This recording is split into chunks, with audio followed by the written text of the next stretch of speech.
My name is Claire Whitmore. I'm 35 years old, and for most of my life, I've been the one people looked past. At family dinners, it was my brother they toasted.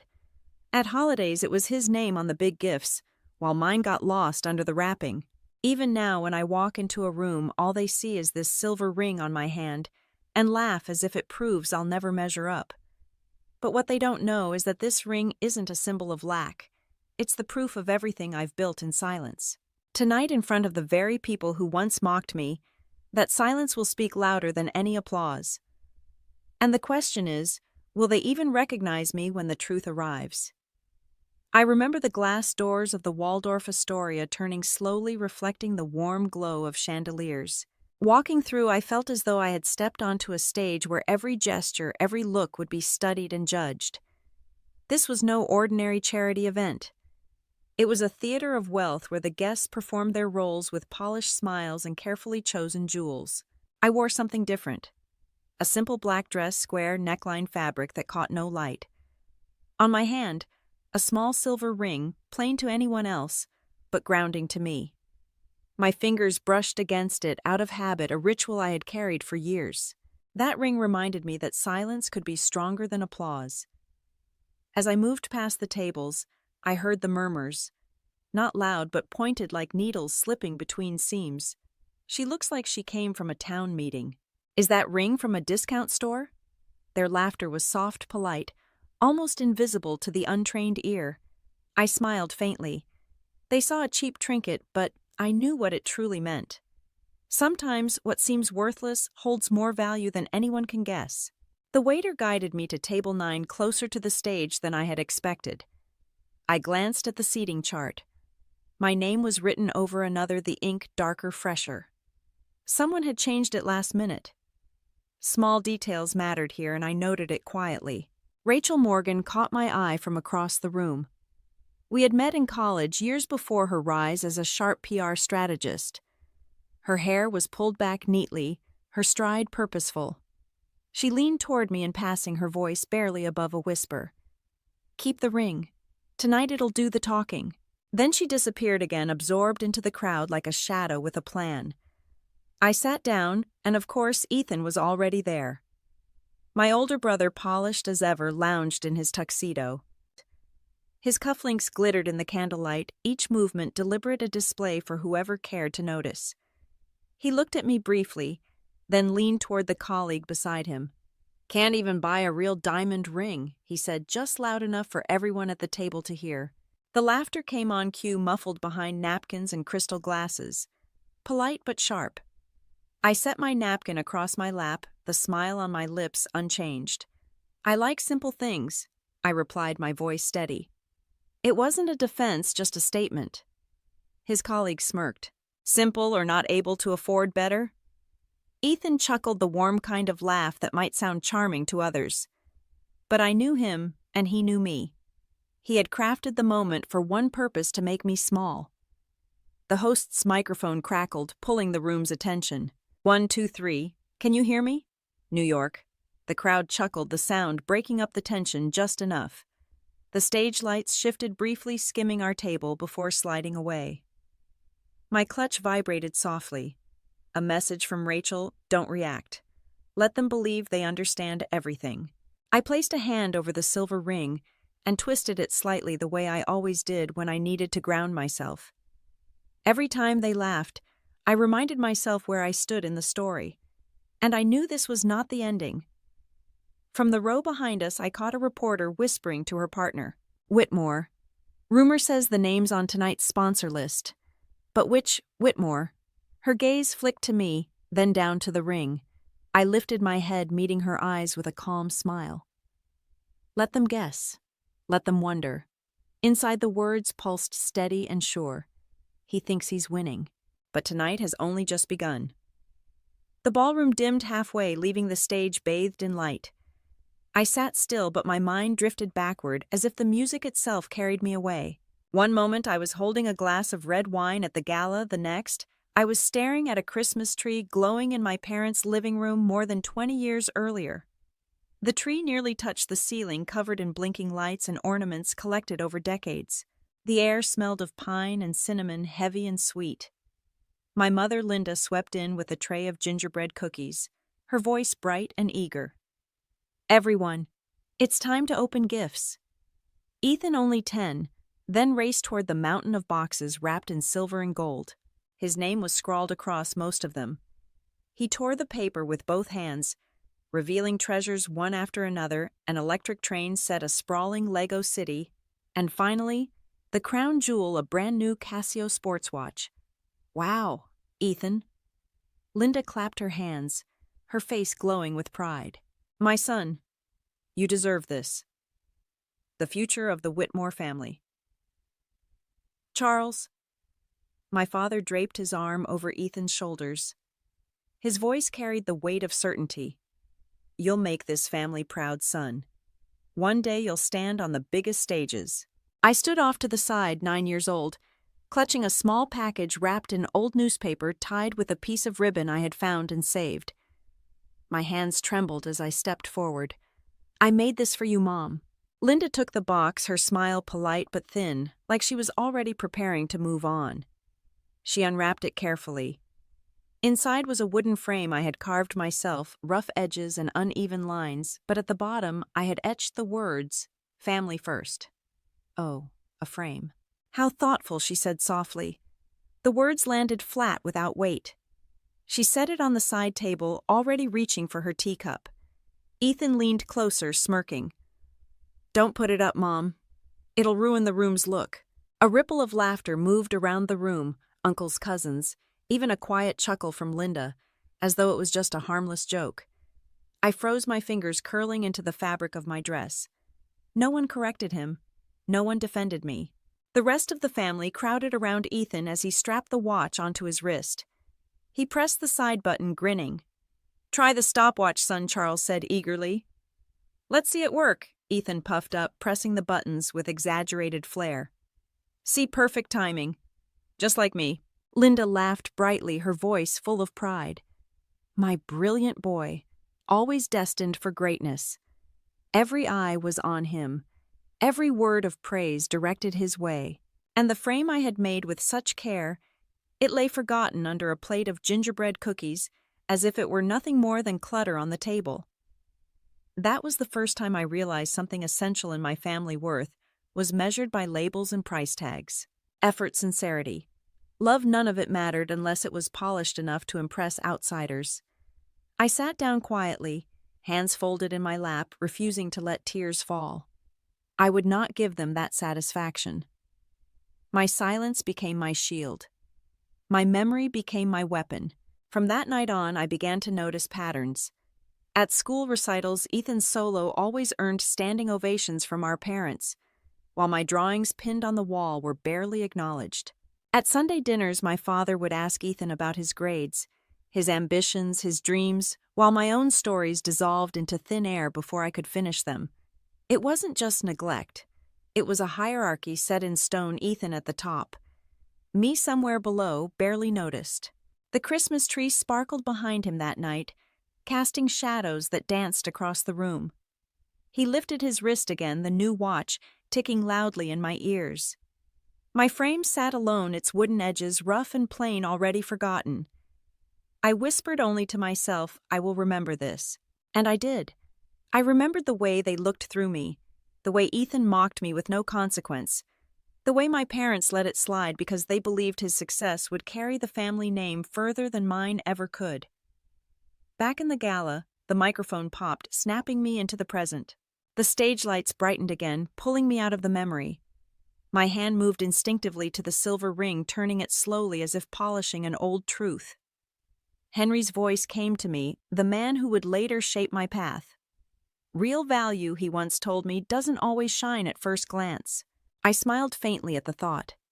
My childhood had been painted in shadows, but those shadows made the light easier to see. And tonight, I was ready for that light. The story wasn't about being forgotten anymore. It was about the moment someone finally saw me for what I could become. The summer I turned 21, I took a job at a small jewelry appraisal shop just outside Stanford. The sign above the door was faded letters peeling from years of Sunlight Bay Area jewelry appraisals. The place wasn't impressive, but the clients were men and women who carried velvet boxes with the kind of treasures most people only saw in magazines. I didn't stand out there. I wore the same white button-down every shift, my hair tied back, old glasses slipping down my nose. My job was to clean the magnifying lenses, write down notes, and polish the counters after customers left. To them, I was invisible. Just the student helper. That afternoon, the bell over the door jingled and a man walked in. He wasn't flashy. His gray suit was simple, the cut sharp but understated. His hair was silver, his posture straight. I didn't know his name yet, but the owner did. Mr. Lawson, the owner said, nearly stumbling over himself to greet him. What an honor. The man, Henry Lawson, set a small velvet box on the counter. His voice was calm even, but it carried a weight that made the entire shop fall silent. I'd like these examined. 2 stones. Same size, same fire. One genuine, one not. Let's see who can tell. The owner's smile faltered. I saw the sheen of sweat at his temple. He cleared his throat and reached for the box. Then Henry's eyes shifted toward me. Sharp, assessing, but not cruel. What about her? He asked. The one cleaning lenses? Does she want to try? My hands froze on the cloth I was holding. No one had ever asked me that before. The owner laughed nervously. Mr. Lawson, she's just an intern. Still in school. She's not... Henry cut him off with a slight tilt of his head. Let her try. The room went still. My pulse pounded, but I stepped forward. I pulled on a pair of gloves, lifted the 2 stones under the fluorescent light, and raised the magnifier to my eye. I studied the first one carefully. The sparkle was dazzling, but the light bent just a fraction off. I turned it in my hand and caught the angle again. Too perfect, too sharp, synthetic. My palms dampened inside the gloves, but I set it down firmly. I picked up the second. The cut wasn't flawless, but the light danced in a way the first never could. There was depth, life, a kind of weight that couldn't be faked. And then I saw it, the signature cut pattern I had read about in books, but never thought I'd see in person. I lowered the magnifier, straightened my back, and said clearly, this one is false. This one is genuine. And if I'm right, it's a Barrett cut. They only release a few each year. Silence. For a moment I thought I had overstepped. Then Henry laughed. A deep, genuine laugh that echoed through the cramped shop like music breaking tension. Correct, he said, eyes crinkling at the corners. Not only did you separate them, you recognized the cut. Impressive. The owner stammered, "Ma." She must have guessed Henry ignored him. He leaned closer to me. Do you realize how rare it is to see a Barrett stone? And rarer still for someone so young to spot it. I swallowed, my mouth suddenly dry. I just studied the way light moves. The angle gave it away. His smile deepened. You didn't guess. You observed. That's what matters. For the first time in my life, someone didn't dismiss me. He didn't see the quiet girl in the background. He saw skill, potential, value. The others in the shop shifted awkwardly, but I barely noticed. My chest felt warm, my hands steady now. I wasn't the little girl with the forgotten gift anymore. For once, I wasn't overlooked. Henry placed the stones back into the velvet box, snapped it shut, and looked at me directly. Real value doesn't always shine at first glance, but the right eye always finds it. Would you like to learn more? I nodded, unable to find words. That moment stayed with me. Not because he praised me, but because it was the first time anyone had looked at me and seen beyond the surface. He gave me something no one else had: recognition. Years later, when Henry passed and his will shook the industry, I thought back to that day in the shop. His words became a compass. Real value doesn't always shine at first glance. Back at the gala, the chandeliers caught the silver ring on my hand, scattering fragments of light across the table. No one around me knew. But I did. The first stone I had ever correctly identified under Henry's watchful eye was the very stone now set into this modest band. And it was only the beginning. In 2016, the headlines broke like thunder: American diamond tycoon Henry Lawson dies at 71. His photograph filled every financial paper, cutting ribbons at global summits. shaking hands with senators, his silver hair always perfectly combed. To the world, Henry was an icon. To me, he was the man who had once handed me 2 stones and asked me to trust my own eyes. At his funeral, I stood near the back, wearing a plain black dress. The pews overflowed with dignitaries, foreign investors, and celebrities from glossy magazine covers. I was a small figure in the shadows, yet I could feel eyes drifting my way, questioning who I was and why I had been invited at all. They didn't know what he had left me. They didn't know he had seen something in me long before anyone else did. 2 weeks later, I received the call that changed everything. It was his lawyer, his voice flat but careful. "Claire, I think you should hear this from me directly. Mr. Lawson left 30% of Lawson Mining in your name." The world went quiet. 30%. Enough to steer a company valued in the billions. Enough to make me not just a beneficiary, but a power. News leaked almost instantly. The internet devoured it. Unknown student inherits. Diamond fortune. Paparazzi dragged photos of me from old social media accounts, pasting them beside glossy shots of Ethan. Articles read, "Who deserves the legacy, the polished lawyer brother or the mystery protege?" But the louder noise came from inside Henry's family. His eldest son, Robert, stood before the Lawson Mining Board and thundered, "We cannot allow an outsider barely out of school to hold the fate of this empire." Within days, they filed suit demanding the court strike down Henry's will. I spent the next month in and out of the San Francisco courthouse. The first morning I walked in wearing a gray suit Rachel had lent me, clutching binders heavier than I was. Across the aisle, the family lined up with their army of seasoned lawyers, some of whom had partnered with Ethan before. The sight made my stomach twist, but I stood straighter. The lead attorney for the opposition looked me up and down with a sneer. "Miss Whitmore, what qualifications do you hold in mining operations? What experience in running a multinational corporation?" His words dripped with disdain. I met his gaze evenly. "None. But I have 10 years of experience evaluating gemstones, 10 years working directly under Henry Lawson. He didn't choose me because of my last name. He chose me because I proved my ability." The courtroom rustled, whispers buzzing like hornets. The attorney smirked, clicking a remote. Screens lit up with old photos of me in the appraisal shop, hunched over magnifying glasses. "Ladies and gentlemen," he announced, "this is who Henry Lawson entrusted with billions, the girl who polished lenses and swept floors." My cheeks flushed, but I kept my voice steady. I opened my laptop, projecting documents onto the courtroom monitors. Dozens of Lawson Mining reports, market analyses, risk assessments, acquisition reviews, each bearing Henry's signature alongside mine. I let the silence stretch before I spoke. Henry didn't have me clean the glass. He had me draft projections. He had me run valuations. He trusted me to build foundations he later signed off on. Gasps rippled across the courtroom. Even the judge leaned forward. The attorney's smug expression faltered. Week after week, the arguments raged. They painted me as unqualified, unworthy, an opportunist who had charmed an old man. I countered with evidence of every task Henry had entrusted me, with every signature that tied my name to his. When the final ruling came, the judge's words sliced through the tense air. "The will is valid. 30% of Lawson Mining belongs to Miss Claire Whitmore." Flashbulbs exploded the moment I stepped outside. Reporters swarmed the courthouse steps, microphones thrust in every direction.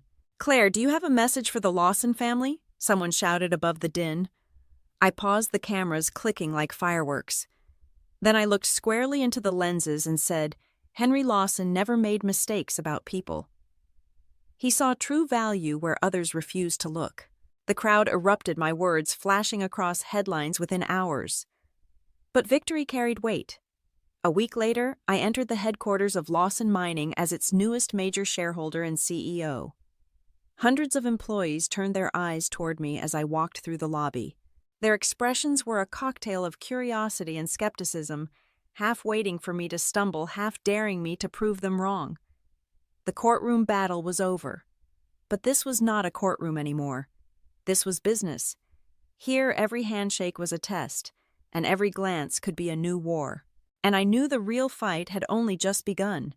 The first morning I walked into the CEO's office in San Francisco, I felt the weight of the empire pressing down on my shoulders. The conference room sat on the 28th floor with glass walls framing the bay. Behind the long table, the Lawson Mining logo was carved in shining steel. Hundreds of employees watched me from their desks as I passed. Some gave small nods, polite and cautious. Others stayed quiet, their eyes sharp, almost daring me to slip. I caught a whisper float from behind. She may have won in court, but let's see if she can actually lead. No one said it directly to me. They didn't have to. I knew. They were waiting for me to fail. 3 months later, the first test came. I was invited to Sydney to negotiate with Fraser Holdings over a potential joint venture, a $2.1 billion deal. If it collapsed, Lawson Mining would lose its footing in the Asia-Pacific market. The Fraser boardroom was designed to impress. 40th floor polished wooden floors, sunlight pouring through floor-to-ceiling windows. When I entered Edward, Fraser was already seated, his bulk filling the leather chair at the head of the table. He was in his late 50s, voice, deep posture commanding. He didn't stand up to shake my hand. Instead, he gestured lazily to a chair across from him. "Miss Whitmore," he said, dragging out my name, "I hear you did well in court. But this isn't a courtroom. This is the global market." A ripple of quiet laughter moved across the room. The questioning began almost immediately. "Do you have experience running mines in Botswana? How familiar are you with Australian environmental law? What distribution network do you plan for Asia?" Each question cut sharper than the last, probing for weakness.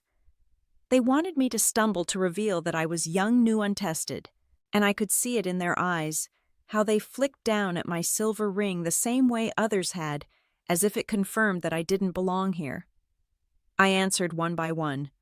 Calm, steady. I spoke of market forecasts, production data, long-term demand curves. I pulled strategies Henry had once drilled into me: vertical integration, cost control, cross-market leverage. Still, Edward leaned back, folding his arms. His smirk was practiced. "You talk well," he said. "But can a 27-year-old girl lead a billion-dollar venture? I don't want Fraser Holdings turned into a college seminar." Laughter broke again, sharper this time. It echoed against the glass walls, not cruel, but dismissive, as though I were a performer in a play they didn't take seriously. For a moment, the old ache returned. The same feeling from childhood Christmases, from gifts ignored and laughter that pushed me aside. But I tightened my grip on the remote in my hand. I advanced the presentation to the final slide. On the screen, a chart lit up the global diamond market share. My team had worked nights pulling the numbers together. It showed a 48% growth in Asian demand over the past 5 years, with projections climbing higher. Fraser Holdings, I said, has the mining technology and the capital. Lawson Mining has retail channels in North America, a network ready to expand. Together, we don't just compete, we double our market share. Alone, we risk losing ground to Africa and Russia. I let the silence hang, then looked directly at Edward. "You asked if I could lead this deal. The answer is simple. I don't need to lead it alone. I need a partner who understands that value isn't measured by age, but by vision, data, and results." The laughter stopped. Edward didn't move right away. His chair creaked as he leaned back, studying me with new weight. Around the table, a few board members exchanged glances. One of them gave the smallest nod, almost reluctant but unmistakable. The shift was subtle, but I felt it. I had landed the first blow. That evening, back in my hotel room overlooking Sydney Harbor, my phone buzzed. Rachel's voice came through the line, quick and sharp. "News broke already. Financial papers say Whitmore holds her ground against Fraser." I sat on the edge of the bed, shoes still on, staring out at the water. For a second, I let myself smile. It was a small win, but it was mine. Yet I knew something else, too. In my family, this headline wouldn't matter. They wouldn't see me as the woman who had stood her ground before a global corporation. They would still measure everything against Ethan. And no matter what I achieved, he would always be the one they chose to celebrate. I didn't have to wait long to be reminded of that truth. A month later, an invitation arrived. Dinner at the Whitmore house, a family gathering. And I knew Ethan well enough to understand he had planned something. Something not in a boardroom, not in court, but right at the family dining table, where humiliation always cuts deepest. A month later, my mother announced a family dinner at the lake house in Connecticut. The email read like an invitation, but everyone knew it was a summons. No one ever refused Linda Whitmore. The drive wound past the lake still as glass under the fading light. By the time I pulled into the gravel driveway, the windows of the house glowed with warm golden light. Through the panes, I could already hear laughter sharp and familiar. Walking inside was like walking backward in time. The same rugs from my childhood, the same oil paintings of Whitmore ancestors staring down from the walls. No matter how far I had come, Sydney boardrooms. Forbes covers this house pulled me back into my old role, Claire the Quiet One. The afterthought. The dining room sparkled like a stage. A long walnut table stretched under the chandelier, polished silver gleamed and crystal glasses caught the candlelight. My mother had arranged everything perfectly, as if the food and wine themselves existed to mirror Ethan's success. And there he was, at the center of it all. My brother arrived early as always, soaking in the spotlight. He wore a navy suit that fit like it had been stitched onto him. A brand new Rolex flashed every time he raised his glass. His laugh carried across the room, smooth, practiced, magnetic. My parents leaned in, eyes glowing. "Ethan, darling."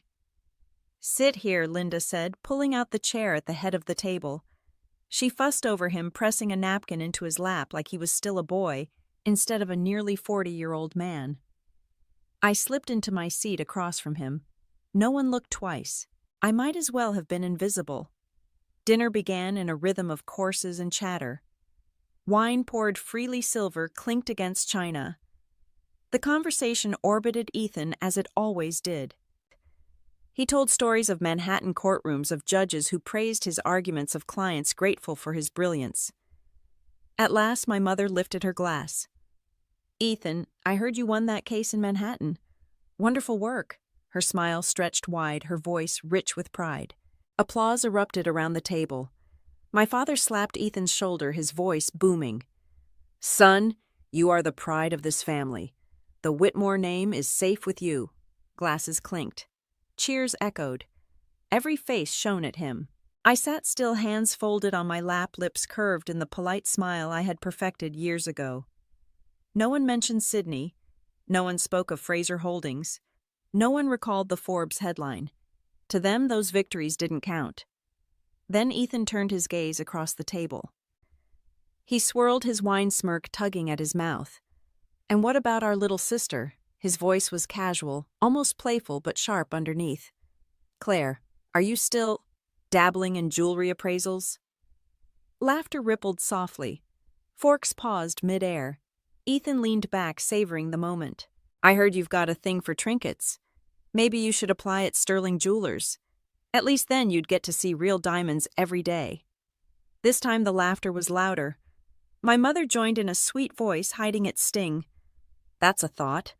Thomas Green is a kind man. Who knows, Claire, maybe you'd even find a husband while you're at it." The chuckles spread around the table. Some cousins smirked, others whispered. My father sipped his wine, silent but smiling. The stem of my glass shook in my hand. They didn't know. Sterling wasn't just a jewelry chain to me. It was already a target. A deal moving quietly under their noses. Within months, Thomas Green wouldn't be offering me a job. He would be signing papers with my name above his. I drew a steady breath, lifted my eyes, and smiled faintly. "Thank you for the suggestion," I said. "But I think I'll be fine with the work I have now." Ethan burst out laughing full and loud, as though I had told the funniest joke of the evening. "Fine, Eau Claire. A little shop somewhere can't compare to Sterling. Don't limit yourself." Heads nodded. More chuckles followed. They all thought I was stubborn, foolish, small. I didn't argue. Instead, I turned the silver ring on my finger, slowly feeling its familiar groove. My anchor. My reminder. Inside, a voice steadied me. "They think I sit here empty-handed. What they don't see is that I'm building a deal that will silence every laugh in this room." The conversation moved on.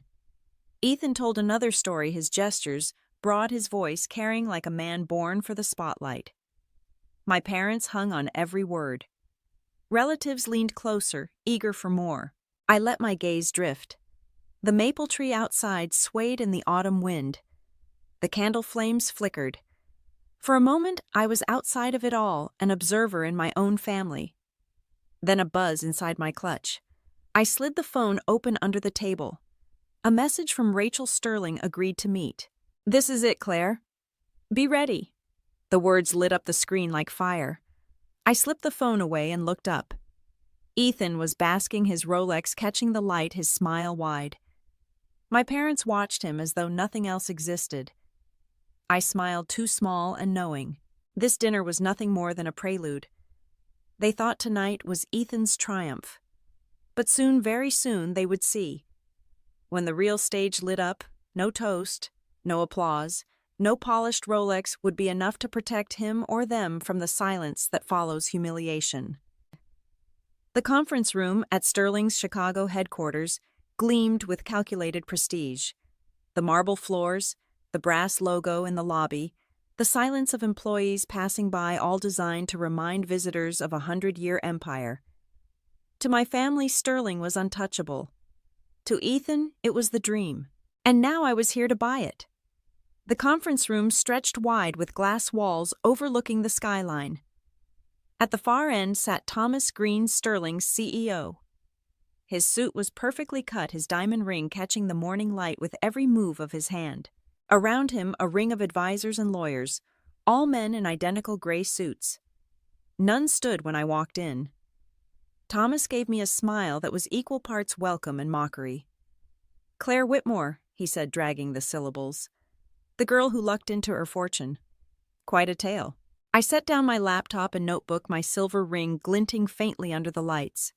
"Just luck," I answered. "But we're here to talk about Sterling's future." That drew laughter. Thomas leaned back, gesturing to his board. "Listen to her. A 28-year-old thinks she can buy Sterling, a company older than she is by a century." The laughter echoed hollow and familiar, the same tone I'd heard at family dinners when Ethan made me the punchline. I didn't blink. I projected my first slide onto the wall, Sterling's profits, a red line dipping lower each year. "This is your reality," I said evenly. 3 years of decline. Pandora, Tiffany, and online competitors are taking your market. Sterling's legacy won't protect it forever. The room fell quiet. Thomas's voice cut sharp. "Are you here to lecture me about my company? I built this with persistence." I held his gaze. "And I'm telling you, persistence isn't enough anymore. Without a partner, Sterling's time is running out." An advisor leaned forward, smirking. "And you expect us to believe you are the answer? Even your own family laughs at you." Heat burned in my chest, but my voice stayed calm. "My family's opinion doesn't decide my value. The market does. The data does. And the data says Sterling is bleeding." Another voice broke in, quieter, hesitant. A younger advisor glanced at the slide. "She's not wrong," he murmured. "The decline matches our internal reports." Thomas shot him a look sharp enough to slice. "Robert, no one asked you to repeat confidential notes." I advanced the slides, filling the wall with charts of global demand supply chain gaps, and a plan Henry Lawson had once drilled into me: vertical integration. With Lawson Mining behind me, I offer efficiency. Sterling doesn't have. Mining, cutting, retail. Full control. You don't need another century of tradition. You need a lifeline. A lawyer scoffed. Nice speech. But deals aren't won with PowerPoint. I smiled faintly. No. They win with leverage. The final slide appeared in bold letters. Whitmore Diamond Group proposes acquisition of Sterling Jewelers for $4.4 billion. The silence was instant. Heavy. Pressing. Thomas's face reddened. "You dare put this forward without my approval?" "It hasn't been released," I said. "But one signature and the Wall Street Journal will publish it tomorrow. You can join the announcement or fight it from behind." Robert's eyes flicked between Thomas and me. $4.4 billion. That's above market valuation." The other advisors glared at him, but the crack was there. Doubt had entered the room. Thomas slammed his glass onto the table. You think you can corner me? You've underestimated Sterling. I leaned forward. No, Mr. Green? I know exactly who you are. The question is, do you know what you're becoming if you refuse this? The silence stretched. No laughter now. Only unease. Finally, Thomas muttered, Don't confuse my silence with surrender. I closed my laptop. Of course not. But silence still speaks volumes. I stood heels clicking on the hardwood and walked out. The only sound left behind was the shuffle of papers, the weight of their own uncertainty. In the lobby, the Sterling logo gleamed above me like a relic of a fading empire. Outside, the Chicago sky glowed orange with dusk. My phone buzzed. Rachel's message lit the screen. The announcement is locked for the charity gala. The host is ready. That night, everything changed. I looked out at the skyline, Ethan's mocking voice echoing faintly in memory. Soon there would be no laughter. Only silence louder than any applause. The Waldorf Astoria glowed like a cathedral of glass and gold. Chandeliers hung low, spilling light across orchids draped on every table. The jazz quartet hummed in the corner, their saxophone weaving through the chatter of New York's wealthiest. Cameras flashed. Reporters whispered. Tonight's charity gala carried a rumor louder than the music itself. A mysterious sponsor was footing the entire bill. I stepped inside, wearing a deep blue gown, its lines clean, its fabric unadorned. No necklace, no earrings, just the same silver ring on my hand. I could hear them whisper just as they had the year before. She hasn't learned anything, has she? Still no diamonds. Still trying to stand out by being plain. Their judgment rolled off me like smoke. If only they knew tonight wasn't about appearances. Tonight was the theater, and every one of them was about to become my audience. The organizers had placed me at table 7 close to the stage. My parents sat at the head of it, beaming at Ethan. He wore a new black tuxedo, his wrist shimmering with a gold Rolex he was sure everyone noticed. Dinner passed with practiced laughter and shallow conversation. Then, just as dessert was served, Ethan stood. The waitstaff handed him a wireless microphone. He raised his glass, the crimson wine inside catching the light. "Ladies and gentlemen," he began, his voice smooth amplified across the hall. "Before anything else, I'd like to thank our hosts for such a wonderful evening. And now, if you'll allow me, I'd like to raise a toast to my dear sister Claire." The spotlight of the moment swung toward me. I stayed seated, one hand resting lightly on the ring. Ethan's smile sharpened as he went on. "Claire has always been humble. Every gala, every party she appears in that same little silver ring. I often wonder, has she ever worn a real diamond in her life, if not?" He lifted his glass higher, eyes glinting with triumph. "Next year I'll make sure she finally has one. Something she won't need to borrow from a discount shop." The laughter came fast, loud, ricocheting off glass and marble. Even some of the photographers lowered their cameras, shaking their heads with pity. My mother covered her mouth to hide her smile. My father clapped along, amused by the performance. I lifted my chin and met Ethan's gaze. My lips curved in a faint smile. I gave him nothing else. No flinch. No protest. Just calm. Inside, the voice I had carried for years spoke steady and clear. He thinks this is his victory. He doesn't see that this toast is the start of his downfall. A hush fell as the host David Carter walked onto the stage. His reputation preceded him, respected, authoritative, the kind of man whose words silenced a room. He adjusted the microphone, his tone deep, unhurried. "Thank you for that toast," he said, glancing briefly at Ethan. "And now, ladies and gentlemen, it's time for the moment you've all been waiting for, the reveal of the benefactor behind tonight's gala." The lighting shifted. A single spotlight swept the tables and landed directly on me. Gasps rippled across the hall. I remained seated, my fingers casually turning the silver ring, as though I'd been expecting the glare all along. David Carter's smile widened. "Please welcome the CEO of Whitmore Diamond Group, Claire Whitmore." A shockwave of murmurs spread, but before anyone could catch their breath, the LED wall behind the stage lit up. In bold letters larger than life, it declared, Whitmore Diamond Group acquires Sterling Jewelers, $4.4 billion. Cameras snapped wildly. Reporters scrambled for quotes. The room seemed to tilt as realization struck. At my table, silence crushed the air. Ethan's hand trembled. His glass slipped crashing against the marble floor. Red wine spilled across the tile's shards, scattering like fallen jewels. For once, his smile was gone. I stayed seated, watching him, the same faint smile still on my lips. I hadn't spoken a word. I didn't need to. The announcement had spoken louder than any toast ever could. And this was only the beginning. For a moment, the ballroom froze.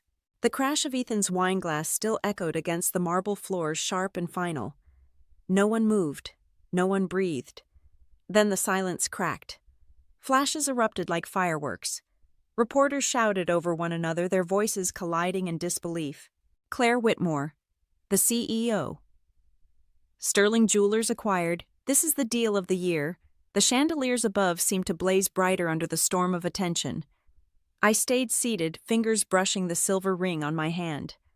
To them, it was still a plain accessory. To me, it was the quiet drumbeat leading up to this symphony. David Carter raised his hand, steady and commanding. The room hushed, every eye drawn back to the stage. Ladies and gentlemen, his voice filled the hall. You are witnessing history. Under the leadership of Claire Whitmore, Whitmore Diamond Group has finalized a $4.4 billion acquisition of Sterling Jewelers, becoming the largest jewelry distributor in North America. Behind him, the LED wall glowed alive. My face appeared an image from Forbes a month ago. Bold headline across the screen, Claire Whitmore, the young CEO, reshaping the diamond industry. I caught the sound of my mother's gasp. Claire, Linda's voice broke into a whisper. My father's hand trembled against the table, the napkin slipping from his grasp. Ethan stared wide-eyed, his jaw locked, his face flushed red. His mouth opened, but nothing came. The crowd leaned forward, hungry for more. One journalist pushed toward the stage, raising his voice over the chaos. Claire, for years your own family overlooked you. What do you say to them now? The question hit the room like a spark. Dozens of cameras turned to me at once. I stood walking calmly toward the stage. My heels tapped against the floor, each step louder than the applause still scattering around the room. David passed me the microphone. The spotlight bore down on me. I could feel the weight of it, the questions, the stares, the judgments. For a brief second, I let the silence settle. Then I spoke. I have heard laughter my entire life, I said, voice steady. From living rooms to courtrooms, from people who thought value was measured in price tags. But Henry Lawson once told me something I never forgot. True worth doesn't always sparkle. Tonight I'm not here to prove them wrong. I'm here to prove he was right. The applause broke loose. It roared, shaking the walls. People rose to their feet, clapping, cheering. At our table, Ethan lurched forward. This has to be a stunt, a PR trick. Claire, you can't. David Carter cut him off, pointing to the massive screen. The Wall Street Journal released the announcement at 8 o'clock tonight. This is official. The headline flashed in bold: Sterling Jewelers acquired by Whitmore Diamond Group. The air thickened with gasps and cheers. Guests pressed closer, thrusting business cards toward me, asking for meetings, wanting to touch the moment. Cameras broadcasted it, live streaming my words across the country. I looked out and saw Ethan collapse back into his chair, eyes empty, his hands gripping the edge of the table. My mother's lips were pressed into a thin line. My father stared at the floor, unable to meet my gaze. I lowered my head in thanks, fingers brushing the silver ring again.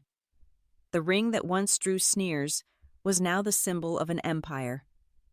The ovation surged. For the first time, the laughter wasn't at my expense. The stage that once belonged to Ethan now belonged to me. But even as I smiled, a thought whispered beneath the noise. This wasn't the end. Public humiliation was just the opening act. The real consequences, the collapse of everything they had clung to, were still waiting beyond these walls. I stepped off the stage slowly. the applause still shaking the chandelier crystals. As I glanced back at my family's table, their silence was louder than any cheer in the room, and in that silence I heard the promise of what was coming. The applause still rolled through the ballroom, but it began to fade into a murmur as I handed the microphone back to David Carter. I stepped down from the stage heels, clicking against the polished floor, and every eye followed. There was no laughter anymore, only acknowledgement tinged with disbelief. I returned to table 7 where my family sat rigid. Ethan stared into an empty glass, his face pale and tight. My mother Linda fussed nervously with the edge of the linen tablecloth, as if smoothing the fabric could erase what had just happened. My father's grip on his glass was so firm his knuckles turned white. David's voice filled the air once more warm and steady. "Ladies and gentlemen, let us raise a toast to Claire Whitmore, the woman who has redefined the jewelry industry in America." The entire hall rose in unison, glasses lifted high. The chorus of cheers rolled across the chandeliers like thunder. But table 7 remained still. No raised glasses. No applause. Just a void in the middle of celebration, and every camera in the room caught it. From the next table, whispers slipped through the noise. "Why aren't they clapping?" a woman asked softly. "Embarrassing." "Her own family," a man muttered, shaking his head. The words cut through the air, carrying further than they realized. I saw lenses tilt, reporters zoom in. A murmur rippled through the press row. "Isn't that her brother? The one who mocked the silver ring earlier?" Another nodded, already typing furiously front-page material. Ethan suddenly pushed himself to his feet, his chair scraping loudly. His voice cracked as he tried to project authority. "This is nothing but a publicity stunt. Claire isn't capable of running Sterling. These flashy announcements collapse all the time. I'm a lawyer. I know how these things unravel." His words echoed through the microphone system, carried across the glittering room.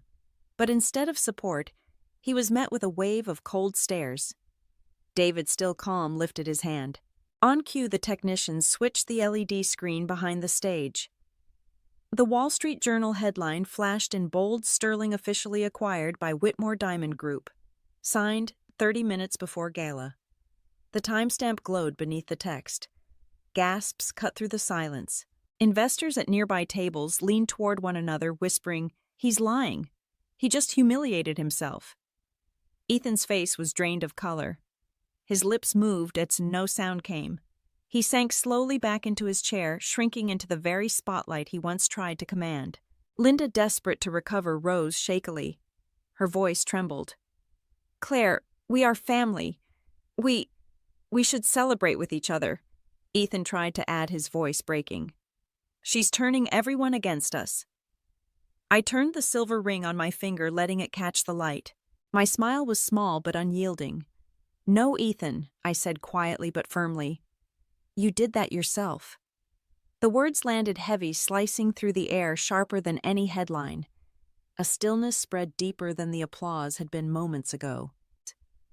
The cameras went wild flashes, strobing across my mother's tearful eyes, my father's bowed head, Ethan's defeated slouch. For years I had been the quiet one, the overlooked one, the sister shadowed by her brother's pride. Tonight, in front of the city's elite, the reversal was complete. The very people who had laughed were now trapped in silence, exposed under the weight of their own disdain. Linda pressed her napkin to her eyes, but no one offered comfort. Charles sat frozen, staring down at the linen as though the patterns might save him. Ethan's hand trembled on the table, his Rolex glinting a hollow shine against the storm of lenses capturing his collapse. The humiliation was no longer mine to carry. It belonged to them. As the applause returned, it washed over me, but I barely heard it. My focus was fixed on table 7, on the silence that spoke louder than all the cheers in the room. I sat back down, composed, the silver ring cool against my skin. Inside, a voice whispered with quiet finality. They thought the ring was a joke. Tonight, it became the verdict. And I knew this was only the beginning. The fallout from this night wouldn't end when the chandeliers dimmed. Outside these walls, karma was waiting. The next morning, the New York Times carried a headline splashed across its front page: "Claire Whitmore, the young CEO who shook the diamond industry." The photograph beneath showed me beneath the chandelier light at the gala hand, resting calmly on my silver ring. But the subtitle told a sharper story. Relatives who mocked her became the center of public disgrace. The press in America has a nose for drama.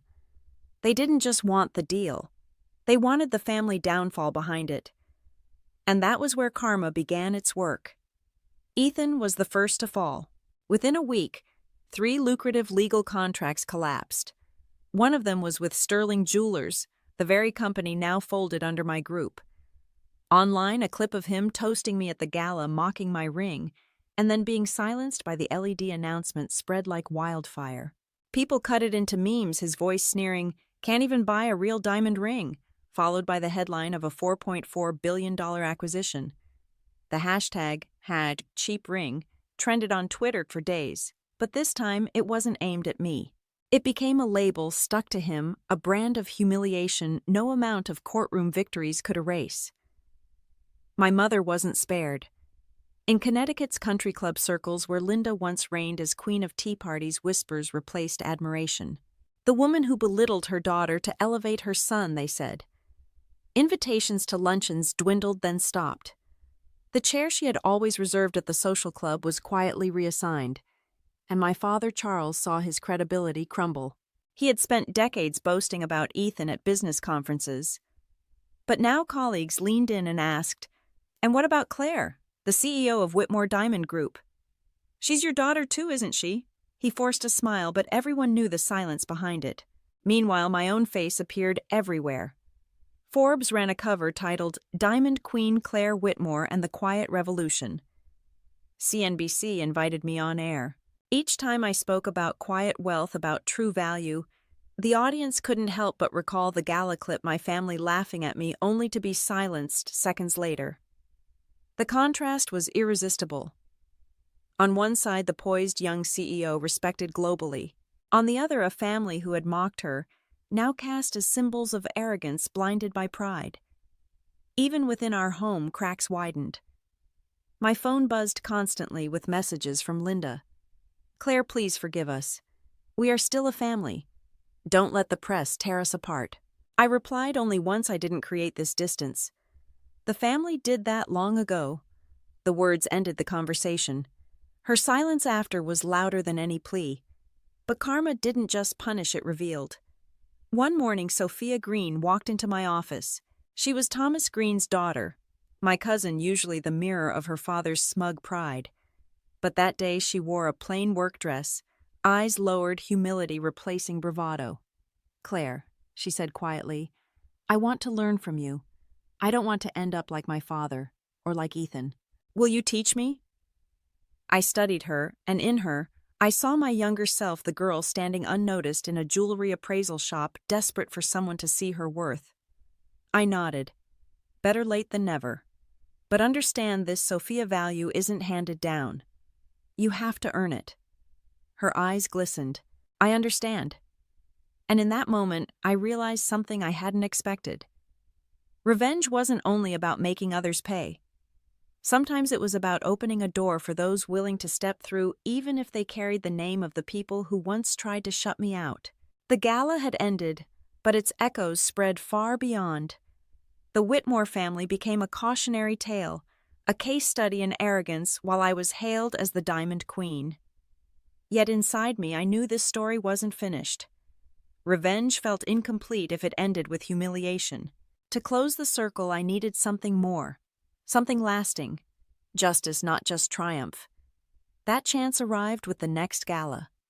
I was ready to unveil the Whitmore Foundation, a legacy that would outlive the headlines and silence every last whisper of doubt. The Metropolitan Museum of Art shimmered that evening. Light from chandeliers spilled over marble floors, bouncing across frescoed ceilings, painted with golden constellations. The gala crowd moved like a tide of jewels, emerald necklaces, sapphire brooches, gowns that whispered as they brushed the steps. But everywhere I turned, the banners said the same thing: Whitmore Diamond Group, principal sponsor. I walked in slowly, wearing ivory satin. No diamonds, no glitter, just the silver ring steady on my finger. Once mocked, now immortal. People turned as I passed. I caught fragments of whispers. She's here.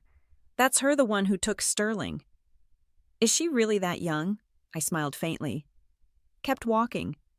Tonight wasn't about spectacle. Tonight was about justice finding its final shape. David Carter, ever the perfect host, took the stage. His tuxedo gleamed, his voice rolled smooth through the microphone. Ladies and gentlemen, welcome to this year's Metropolitan Charity Gala. Last month you witnessed a shift in the diamond industry no one expected. Tonight you'll witness something even greater, not a business move, but a vision. The spotlight swept the room, then landed squarely on me. A hush fell. I rose my heels, clicking softly on marble as I moved to the stage. Cameras flashed a flurry of light. I paused at the podium, resting my fingers on the microphone. For a second, I let silence settle. I wanted them to lean in. There was a time I said voice steady when this ring was a joke. I lifted my hand, the silver catching the spotlight. I wore it to galas, to dinners, even when people told me it made me look cheap. They laughed. My own family laughed. A ripple ran through the audience. Some shifted in their chairs. A few journalists already scribbled, anticipating the headline. But this ring, I continued, reminded me every day that true worth isn't something you flaunt. It isn't measured in carats or price tags. It is measured in legacy, what you build, what you leave behind. From the back row, I spotted my family. Linda's fan trembled in her hand. Charles tugged at his cuff, avoiding eyes. Ethan sat rigid, his jaw, tight lips pressed thin. Their silence carried louder than any words. I took a breath and spoke clearly. That's why tonight I'm announcing the Whitmore Foundation. It will provide scholarships and seed funding for young women in jewelry and mining. Girls who were told they couldn't. Women who were ignored. For every one of them, this foundation will say you are seen, you are capable, and you will have a chance. The applause erupted like thunder. Women rose to their feet, clapping with tears in their eyes. Reporters typed furiously, cameras locked on me. From the audience, a voice called out, "Claire, why focus on women?" I smiled. Because I was one of them. I was the girl dismissed in the corner while the boys were told they'd carry the family name. I was the intern wiping glass while men shook hands over billion-dollar deals. And yet here I am. More applause. The ovation grew, rolling like waves. But at table 12, silence. My family sat under the same lights, but they looked smaller than I had ever seen them. Linda finally rose, voice quivering. "Claire." Her eyes glistened. "We are proud of you." I turned toward her, still at the podium. "Are you proud now that the cameras are here? Proud now that the world claps?" I shook my head gently. Mother pride means nothing if it comes only after the world has already given its approval. Gasps scattered through the hall. Ethan stood suddenly, voice cracking. "This doesn't change anything. She's putting on a show. It's just another stunt." David Carter, calm as ever, gestured to the screen behind me. The LED wall lit up with an official statement: Whitmore Foundation launched, funded with an initial $200 million endowment from Whitmore Diamond Group. The words glowed above Ethan's head. His argument collapsed in silence. I raised my hand again, ring glinting. This was the first stone I ever appraised correctly. My mentor gave me that chance. Now I pass that chance forward. Because real value doesn't fade, it multiplies. The applause shook the hall. The orchestra struck up violins, soaring over the ovation. I stepped back, letting the sound swallow me. For once, it wasn't about me. It was about the women whose lives would change because of this moment. As I left the stage, a line of reporters rushed forward, microphones out. "Claire, is this revenge?" I paused, smiled faintly. "No, this is justice. And justice is never just about one person." Behind me, my family sat still. Linda dabbed her eyes. Charles kept staring at the floor. Ethan silent at last. If you've ever felt rejected by the very people meant to love you, remember this: your worth doesn't vanish because they fail to see it. Family isn't only where we're born, it's also where we choose to belong.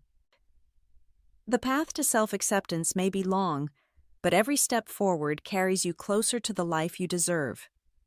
Have you ever felt the sting of rejection from those closest to you? How did you rise above it? Share your story. Someone out there needs to hear it. And if this story spoke to you, stay with me. Because justice doesn't always roar. Sometimes it whispers. Sometimes it shines quietly like a silver ring